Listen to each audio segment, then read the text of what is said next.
Welcome to CES 2026, and here are some of the coolest pieces of new tech that I saw this year. Okay, so this is the IILEER brand, and I stumbled across these batteries just walking past.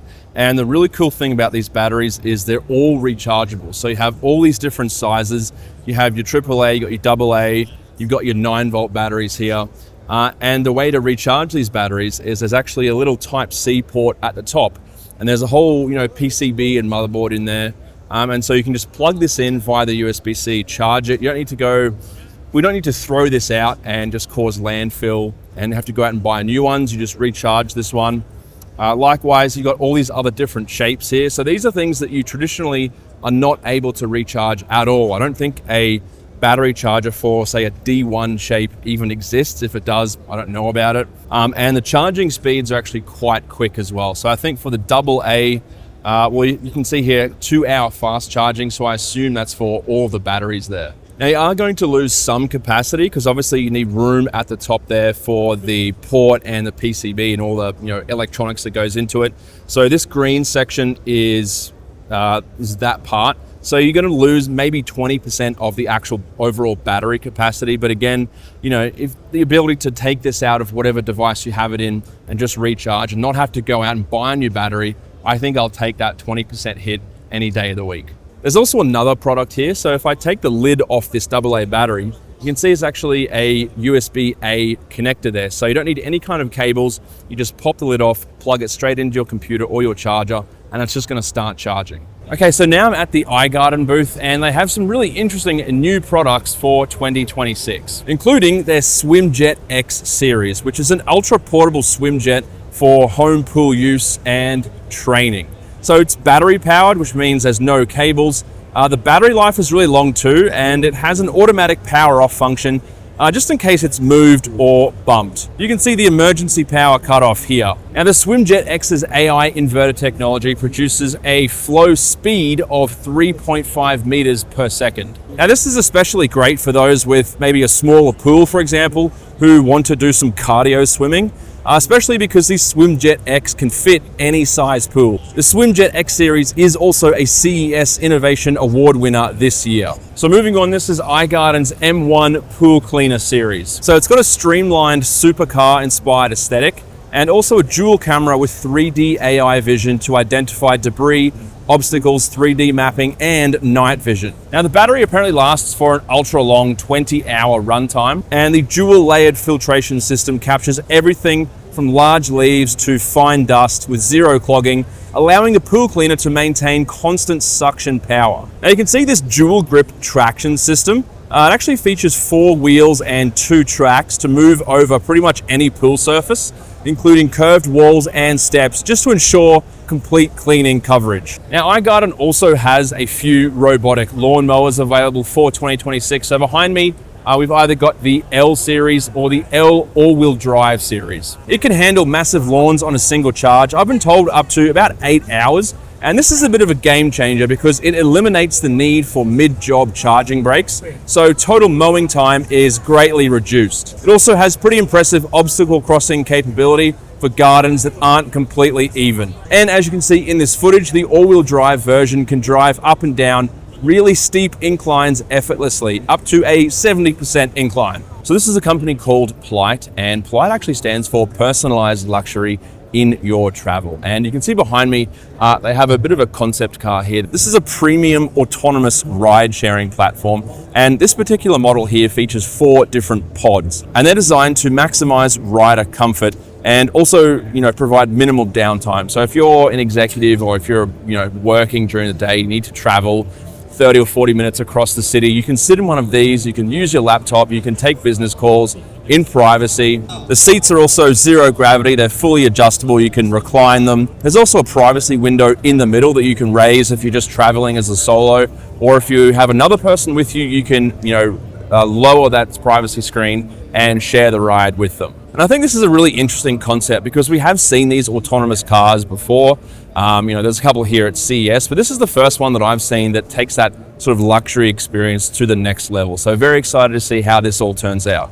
Now, I'm a sucker for smart cleaning appliances, so I had to check out Dreame's CES 2026 booth. Now, some of my viewers already know I've tested a few Dreame products on the channel, but for 2026, it looks like they've completely expanded their product range, going from robot vacuums and wet dry cleaners to hair dryers, air purifiers, even lawn robots and pool cleaners, the full lineup. So this is their latest flagship robot vacuum, the X60 Max Ultra. Now, I'm not sure if I'm doing it justice in this footage, but it's super thin, just 7.95 centimeters high, so it can slide under furniture like a couch or a low table. Now, Dreame has also made further improvements to the brush. This is their new Pressure Stream Duo brush designed to suck up dust and hair effectively while aiming to completely eliminate tangled hair. Also, this is Dreame's Aero Pro Wet and Dry Vacuum. It's super slim and lightweight. Moving it around was really easy, and Dreame claims their new Tangle Cut 2.0 roller brush system lifts pet fur and long hair without getting wrapped around the brush. Now, Dreame has some other really cool products this year as well, like their cordless vacuum cleaner range.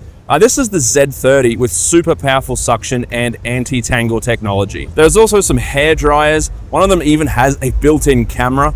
There are also a ton of different air purifiers. And this is the Z2 Ultra Robotic Pool Cleaner. And this is the Apex Robotic Lawn Mower that has a robotic arm to move objects out of the way when it's mowing your lawn. Also, you can follow Dreame on social media for more CES updates and product information. I will leave their social media links on the screen right now. So moving on to some wearable tech, this is the Rokid AI glasses style, which are supposedly one of the lightest smart glasses with a camera in the world at just 38.5 grams. Now, they are designed for comfortable all-day wear, but they also solve a problem that I personally have with pretty much all smart glasses out there, and that is the fact that I am short-sighted. So I actually need prescription lenses to be able to see objects in the distance. Now, Rokid's AI glasses style allows me to use my prescription, plus some additional options like, blue light blocking, there's UV protection or anti-reflective coatings. There's also a wide range of photochromic lenses. They feature an open AI ecosystem, including ChatGPT, DeepSeek, and Qwen, so you can choose pretty much whatever ecosystem you prefer and use them on the smart glasses. Now, these assistants allow real-time translation in 89 languages with 98% accuracy. There's also object recognition like a visual encyclopedia, instant voice memo transcription, and everyday production tools such as navigation, notifications, and dictation. Now, Rokid sent me a pair to test out prior to CES, and I especially enjoyed the navigation aspect while moving around unfamiliar cities, or just taking a photo and asking for information about it instead of pulling out my iPhone and using Apple Intelligence. Also, unlike other smart glasses, the 12 megapixel camera has triple format imaging, so photos and videos can be recorded in different aspect ratios, including 3x4, 4x3, and 9x16. I went traveling recently and was able to take some really cool POV shots with the built-in camera. So I will leave a link to the Rokid AI glasses style in the description below if you want to check it out in a little bit more detail. Now, Eufy invited me to their media suite to check out their new Eufy Omni S2 robot vacuum because it has a couple of new updates and features for 2026.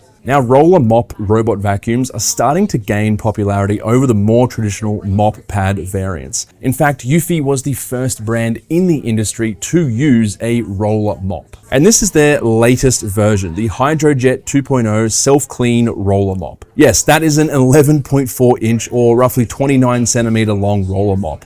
And it is the longest on any robot vacuum. And it actually extends out for edge and corner cleaning. It's also self-cleaning. There are 32 water outlets, and as the mop rolls, it's cleaned 4 times per second at 240 RPM with dual squeegee strips. Now, this is the Aero Turbo 2.0 long-lasting suction module. It is the only one in the robot vacuum and mop industry using multi-cone cyclone technology to provide strong suction power, which is an industry-leading 30,000 pascals. Now, the multi-cone cyclone technology creates a tornado-like airflow to separate dust from the filter to prevent clogs, maximize airflow and extend lifespan.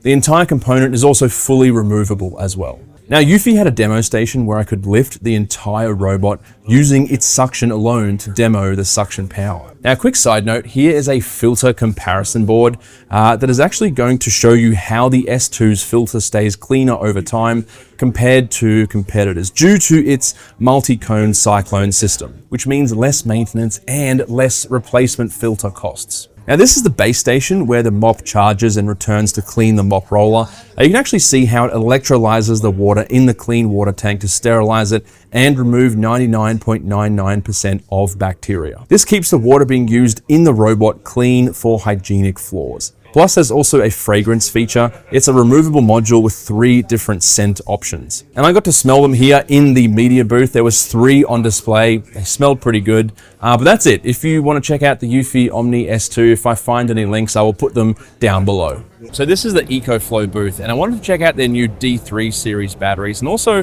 some new technology they're releasing for 2026. So this is the Delta Pro Ultra X whole home backup. So it's got 12 to 36 kilowatts of scalable output to provide flexible power to an entire home. So for example, even the base 12 kilowatt setup can smoothly run power-hungry HVAC systems. And they actually had a little demo at the booth where you could compare the airflow. Now, the Delta 3 series, on the other hand, is designed to be a little bit more portable, and it has up to 3,600 watts of output, which actually makes it one of the most powerful 1 to 3 kilowatt hour portable battery options for everyday and versatile use. Also, all Delta 3 series batteries operate at a noise level below 25 decibels, so that is really quiet. Now, EcoFlow is announcing something called the EcoFlow Ecosystem Alliance. So EcoFlow has partnered with over 15 leading smart home brands to build a connected ecosystem to integrate its clean energy solutions with a wide range of home devices,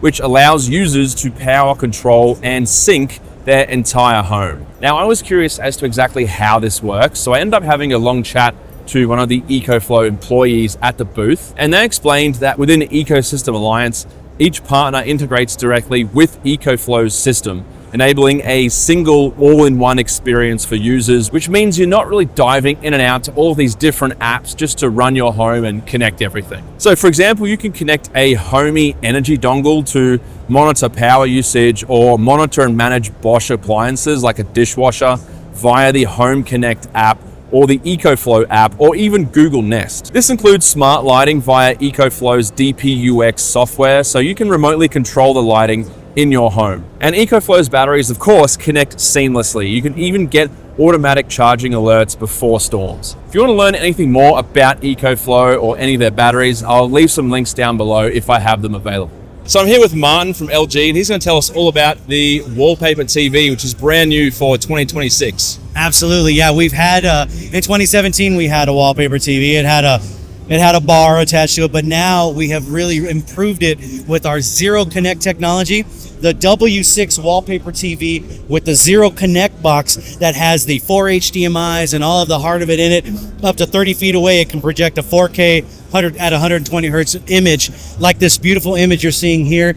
Our OLED technology at its finest, perfect black, as you can see there, right? And then the perfect colors, because you're getting 8.3 million pixels that self-illuminate, that give themselves the picture quality that you get.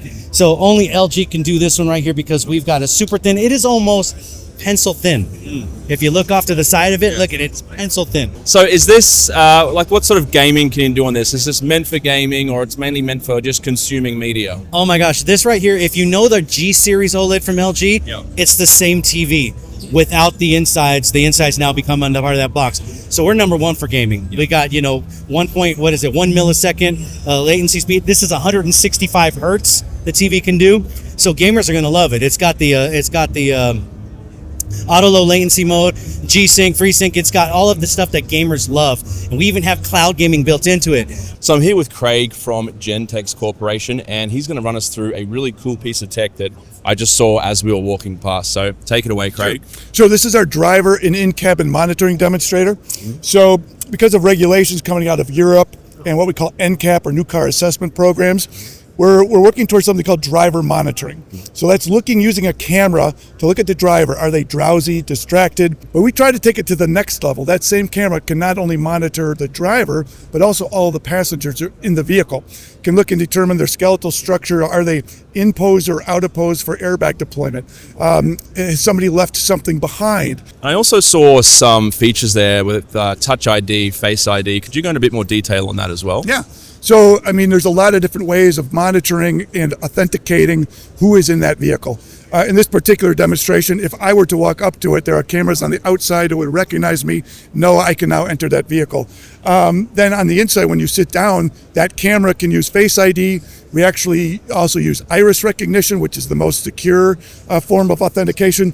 And maybe that allows payments from within the vehicle. It allows car-to-home operations to happen. So open my garage door, turn on my lights, everything from the car, because it knows precisely who's behind the wheel. So I guess instead of an app or a key like we would traditionally use, it's just biometrics now. Yeah. So I'm here at the Withings booth with my friend Timu here, and he's going to talk to us about Withings' new product, which is the Body Scan 2. So Timu, tell us all about it. So Body Scan 2, it's a new scale. It's more than a scale actually. It's like a connected health station, a longevity health station. So the idea is like to have medical products in order for you to really take care and to have like an in-depth comprehension of your health directly in 30 seconds with a scale. So the main idea about it is like you will be able to have the hypertension risk detection. So that's the first thing. You will have also your heart age directly. So you will be able to measure it and monitor what is the age of your heart. And we do have as well the glycemic index. So the idea is like to see if you have an impact, if your glycemia have an impact on your health, and then we are able to measure it. So the way to use it is just to reach down, hold the handheld piece, and then that scans everything. It sends electrical current through your body. So you have the handle. So you have, I don't have one here, but you have through the handle, you need to hold it and then stay still for 30 seconds. So the idea is like we're measuring more than 60 biomarkers within the scale. So we are, for example, we are analyzing the SpO2 level. We are also sending an electric current through your member in order to measure the resistance. Mm-hmm. And then we'll tell you all the information into your app within 30 seconds. Okay, so this is the Handfan. It's essentially a water bottle with a fan built into it. So you can see at the top here, if I unclip this and move it out, it's a fan. You can turn it on. There's different kinds of speeds. And obviously there's a water bottle in here as well. So you can be drinking your water, cooling down. Now, I thought this might have been a little bit of a gimmick at first, but there's actually quite a few people buying this right now. So I suppose it must be a particular niche that people are interested in. Now, the battery lasts for about 3.5 to about 11.5 hours, depending on the speed you set the fan to. And then you can actually recharge it with a USB-C port on the side. So the entire fan housing is built into the cap, and you can actually unscrew the cap, take the cap off, and you can charge this separately. And it's also a double wall stainless steel bottle, so it actually keeps your liquids cool or hot depending what you like. There's also different options here, so you can see this massive thermos-sized thing with a slightly larger fan. And in terms of the target market of a product like this, I suppose it's probably people that do a lot of outside work, like if you're a tradesperson or you mow lawns or something like that. You can just kind of have this sitting in front of you, blowing some cool air, maybe up your shirt.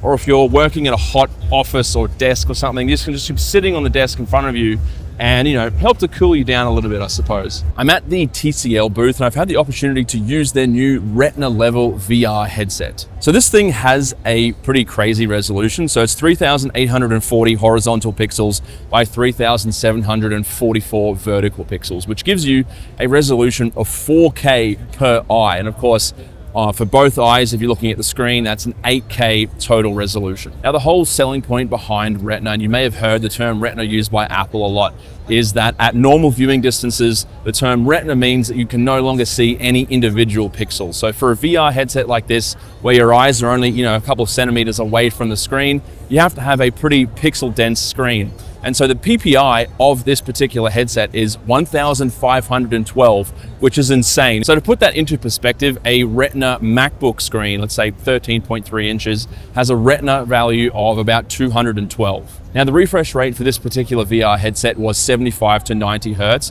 which is a little bit below what I would have preferred at about 120 Hertz, but it was still a really enjoyable overall experience. So that is it for CES 2026. And honestly, it was a little bit underwhelming this year. Like, don't get me wrong, there were a ton of cool products, but I think the companies are mainly just focusing on what they already have and just, making incremental improvements year on year. There was no sort of groundbreaking brand new technology like we may have seen in previous years. But the big theme of CES 2026 was obviously AI everything. And I think overall it's a little bit of a gimmick. Like if you look into something like an AI washing machine, for example, it's not actually using artificial intelligence. It's detecting the amount of dirt in water after a clean, and then if it's above or below a certain threshold, the washing cycle runs again. That's not AI, right? That's just basic stuff that we've already had in our devices for the last 5 to 10 years. And it is a little bit frustrating because you have some companies that are actually innovating,